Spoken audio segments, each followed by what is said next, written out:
Hello, cherry viewers. Welcome back to Sandy Home Recipe. Mama call about Sandy Home Recipe. Send the ka a show me video. Mama rain so subscribe. Now wa share. We say be Ghana oat porridge. Yes, start. Oat ebegu adie mu. Uwi na di tuka cry de egu mu. We just work for 5 minutes.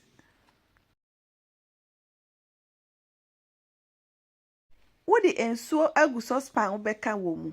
Na wodi asigya so amana hu. Se ensuo ni hu pe na otu na wodi si wo no kwohwe de agu mu na waka. To my returning subscribers, thank you so much for your support. May the good Lord bless you all. No akoso de aka. Obenu mu sa ase de enya ba.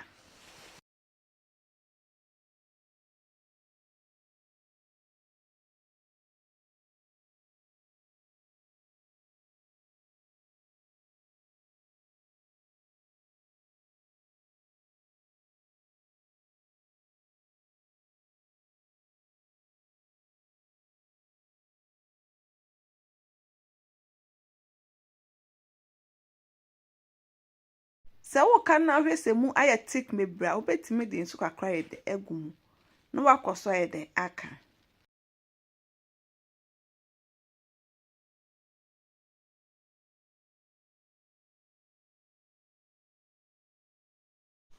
What the salt kakra ye de aka ho. Please, if you are new to my channel, don't forget to subscribe, share, like, and also click the bell icon to get new video I will post. Now the sugar and our honey egum. No one mixing it together.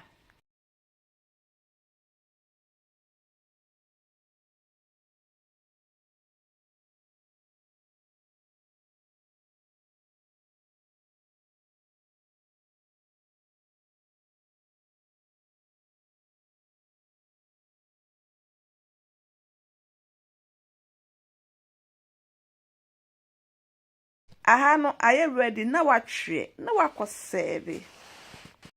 Me pa chosin de ka a wo hwe me video a mema we subscribe na wa share na wa like na wa mia notification bell no se me the video bia beto wa wonsa peka biye we na me taste and it tastes really nice. You will love it if you give it a try. Now this our healthy oat porridge.